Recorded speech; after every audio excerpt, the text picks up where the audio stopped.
Hi. So let's talk being an extrovert and being someone with illnesses that make it very hard for me to be an extrovert. I want to categorize this talk into three. The first one about being an extrovert, I'm using very general definitions, if you will, and what is expected or what is known or understood about being an extrovert. The first one is about different environments. Number two is the people. And then number three, which I had to learn as I grew older, is downtime.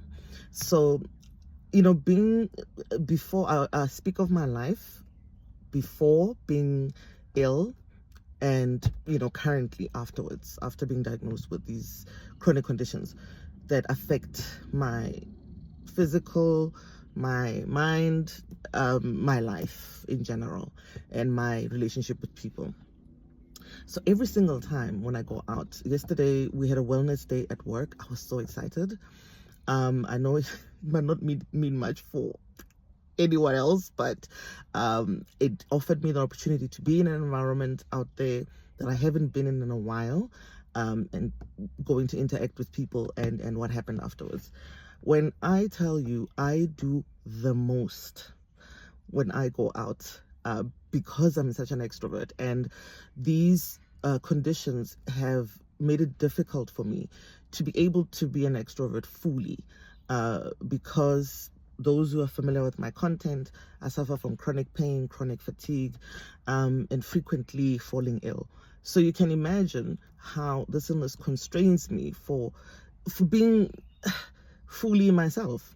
So every time when I get an opportunity to go out, before being ill, it was 80-20. I'm not all the way extrovert. It is literally impossible to be extroverting 100% of the time, but it will be like 80-20. And then I have my downtime is the 20%. If you're very close with me or know me in person, I'm a very active person, be there for you, going out, exploring things out, and then have my 20% of the time being downtime, and being home. And yeah. So now with the illness, that's almost the reverse. It's 20% being out, 80% being in. And the thing is, it's frustrating for me, as an extrovert, because I am forced, with the circumstances of these illnesses, to be 20-80, being out there and downtime. So every single time, I have plans and my body's is feeling pretty good. And then when I get there, oh my goodness, Bona, I make the most of it. I've been hugging on people, chatting with people, them exchanging kisses, and people should stop kissing me on the mouth, by the way. You guys are gonna make me sick. uh, um Taking pictures, talking. I plan to be in the wellness program. There were different stalls of people in under different specializations and practices that are not necessarily recognized in your mainstream health wara wara. I would spend more than 20 minutes on each stall. There are some stalls I couldn't even go to, that I wanted to, but because I was, time was moving, and I think I was there for like 2.5 hours, because when we're in line with other colleagues, I would catch up, chat and all that jazz. Now that's the expectation that I would have. I would literally get energized, physically energized, emotionally energized, excited just to go out and interact with people and be in whatever environment that I'm planning to be in. It it it's I contribute to people and the environment, and vice versa, and I take from it as well, and that really keeps me excited and in the moment, and just happy. This literally does it to not only my body, but my brain. But because the physical manifestations of my illnesses are pain and fatigue, I tend to overwhelm my body. Like I said, I would do the most. And then by the time I leave wherever it is I was and the people I was interacting with, I am knackered beyond, because there's a difference between my body before falling ill and, you know, currently. So another thing that I had to learn, as I've indicated, the third part, downtime. I needed to learn how to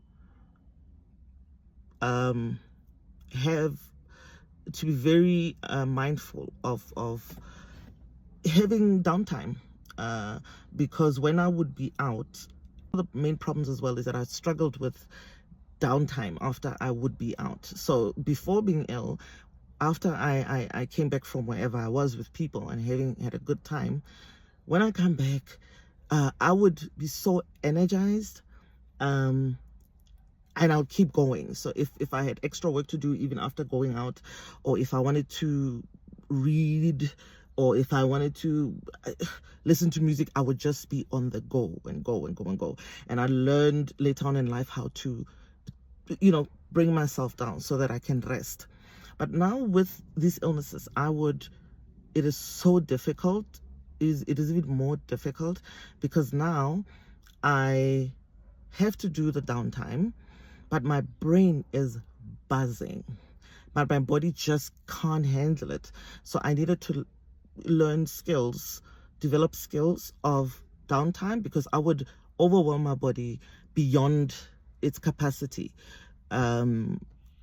when after going out and being in the various environments that brought me energy that I also, you know, gave back.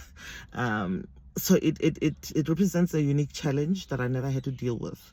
I am so knackered today. I'm not as bad as I anticipated, but I can feel it that, yeah, no, I overdid it. But really, being an extrovert, it's my feed, but I also contribute to people's lives, whether it's about listening to them when they have challenges, or allowing them to space to share their stories, even if it's something light. So I it's an exchange for me with being an extrovert. And like I said, as I also got older, I needed to balance it out better than I used to. I can't always expect that my extrovert energy will be accepted everywhere.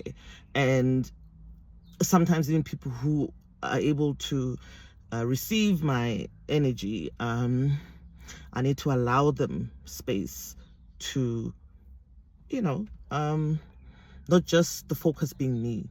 Yeah, it represents a unique challenge. But now I know, because I did the most yesterday, I'm going to be suffering the consequences of being an extrovert in a broken body for the next week, probably. Thank you for lending me your time.